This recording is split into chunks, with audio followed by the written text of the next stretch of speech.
Assalamualaikum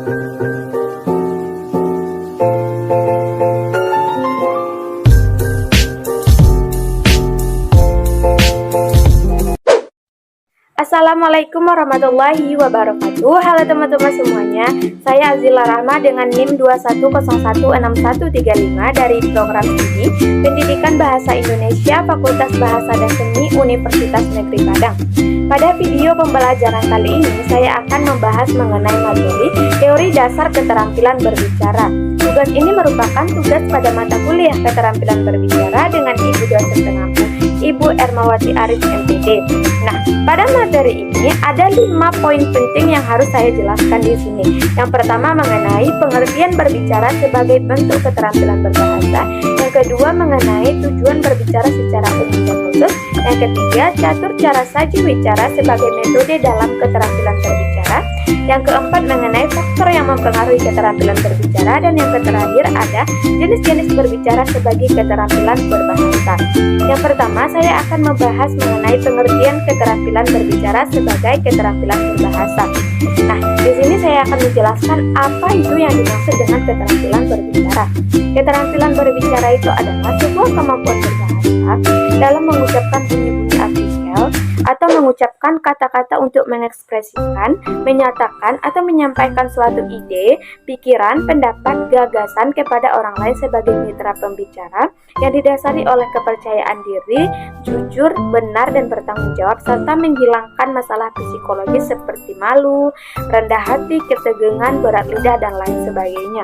Jadi dapat disimpulkan kalau keterampilan berbicara itu adalah kemampuan kita dalam berbicara terhadap orang lain dan kita mampu dalam mengekspresikan isi pikiran kita dan orang lain mengerti terhadap apa yang kita bicarakan. Selanjutnya, kalau kita kaji menurut para ahli, menurut Arsyad dan Mukti, ada 2 faktor yang diperhatikan dalam keterampilan berbicara. Yang pertama mengenai faktor kebahasaan dan faktor non-kebahasaan. Faktor kebahasaan terdiri dari ketepatan artikulasi, penempatan tekanan, nada, sendi, durasi yang sesuai, pilihan kata atau diksi, serta ketepatan sasaran pembicaraan. Yang kedua mengenai faktor non-kebahasaan yang terdiri dari sikap yang wajar, tenang dan tidak kaku, pandangan yang diarahkan pada lawan bicara kita, kesediaan menghargai pendapat orang lain, gerak-gerik dan mimik kita saat berbicara terhadap orang lain, kenyaringan suara yang pas, kelancaran relevansi atau penalaran, serta penguasaan topik kita. Selanjutnya mengenai tujuan berbicara secara umum dan secara khusus. Adapun tujuan berbicara secara umum adalah karena adanya dorongan dari diri kita untuk menyampaikan pikiran atau gagasan kepada orang lain. Sedangkan secara khusus tujuan kita dalam berbicara itu adalah untuk mendorong seseorang agar lebih bersemangat menerima atau mengikuti pendapat, menyampaikan informasi kepada lawan bicara, menyenangkan hati orang lain, memberikan kesempatan kepada lawan bicara untuk berpikir dan menerima gagasannya. Kemudian selanjutnya yang ketiga adalah catur cara saji bicara sebagai metode dalam keterampilan berbicara. Ada 4 metode cara catur cara saji bicara. Yang pertama mengenai metode serta-merta. Metode serta-merta ini adalah metode yang dilakukan secara serta-merta atau mungkin secara tiba-tiba. Mungkin saat kita di tempat umum atau dimanapun ada seseorang yang mungkin memaksa kita untuk berbicara secara tiba-tiba dan kita harus menyatakan isi pikiran kita di situ. Dan itulah yang dimaksud dengan metode serta-merta. Yang kedua mengenai metode menghafal. Metode menghafal ini adalah metode yang kita lakukan dengan teknik seperti telah membaca materi atau menguasai suatu bahan yang hendak kita bicarakan tersebut, sehingga nantinya saat kita memberikan suatu informasi kita dapat memberikan informasi itu dengan sangat jelas kepada para pendengar. Kemudian yang ketiga adalah metode naskah. Ini adalah metode yang sedikit kurang bukan diminati atau sedikit kurang dilakukan oleh beberapa orang, karena metode naskah ini adalah metode dengan melihat naskah, contohnya saat penyiar radio. Kemudian selanjutnya adalah metode ekstemporan, dan metode ekstemporan ini adalah metode yang mungkin juga jarang dilakukan oleh orang lain, karena metode ini adalah mempersiapkan naskah sedemikian rupa dengan tidak perlu menghafal kata satu persatu. Kemudian selanjutnya adalah nomor 4, faktor yang mempengaruhi keterampilan berbicara.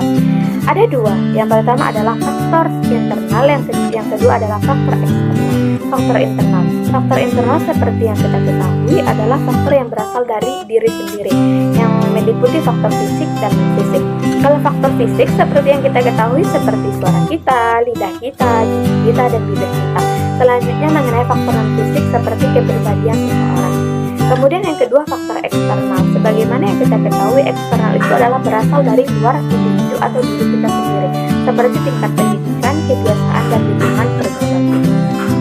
Kemudian kalau kita kaji juga menurut para ahli, menurut Harlow, keterampilan berbicara itu dipengaruhi oleh 6 faktor yang mempengaruhinya.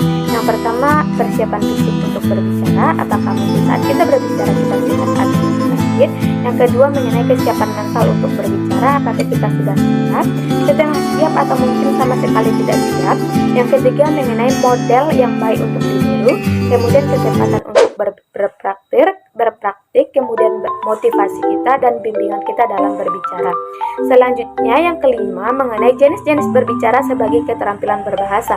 Menurut salah satu tokoh yaitu Musaba, ada 6 jenis keterampilan berbicara. Yang pertama mengenai bercerita. Kalau bercerita, kita biasa bercerita dengan orang lain di sekitar kita. Bercerita itu adalah menuturkan suatu cerita secara lisan maupun secara tulisan.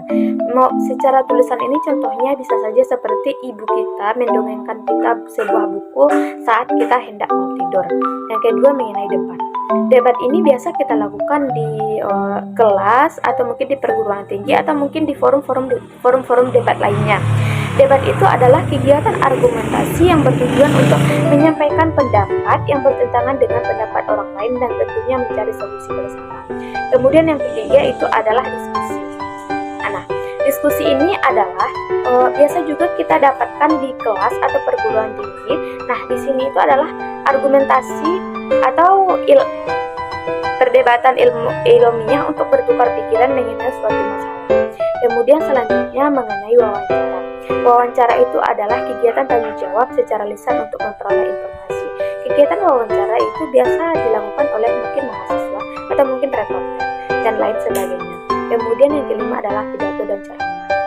Pidato atau ceramah adalah sebuah kegiatan berbicara di depan umum atau berorasi untuk menyatakan pendapatnya atau memberikan gambaran tentang suatu hal. Biasanya pidato itu dilakukan di tempat umum, sepertinya pidato di sekolah, pidato presiden, pidato di tempat umum lainnya, atau pidato di tempat umum yang lainnya. Sedangkan ceramah itu biasa dilakukan di tempat-tempat ibadah, contohnya seperti masjid dan lain sebagainya. Kemudian yang terakhir adalah percakapan. Percakapan ini adalah dialog antara 2 orang atau lebih. Dialog antara 2 orang atau lebih biasa kita lakukan di sekitar kita, mungkin saat kita berbicara sampai ibu kita mau minta uang atau setelah kita. Kemudian setelah 5 topik tadi yang saya jelaskan, akhirnya kita setelah selesai menjelaskan 5 poin penting dari berbicara. Namun sebelum saya tutup, dalam video ini saya akan memberikan sedikit kesimpulan mengenai keterampilan berbicara. Manusia sendiri tidak lepas dari kegiatan berkomunikasi. Dengan komunikasi, kita semua dapat berbicara satu sama lain. Seseorang yang mempunyai kemampuan berkomunikasi yang baik akan lebih mudah bergaul sama orang lain, terutama dengan lingkungan masyarakat. Dan dengan berbicara kita bisa menentukan bagaimana sikap dan tingkah laku dari seseorang tersebut. Jadi kita seharusnya tidak boleh dalam keterampilan berbicara kita harus belajar terus supaya kita berbicara kepada orang lain itu bisa lebih baik ke depannya, dan kita dalam menentukan pikiran atau pokok pikiran ide dari pikiran kita bisa tersampaikan dengan baik kepada orang. Sama sekali kita seharusnya tidak meremehkan dalam keterampilan berbicara.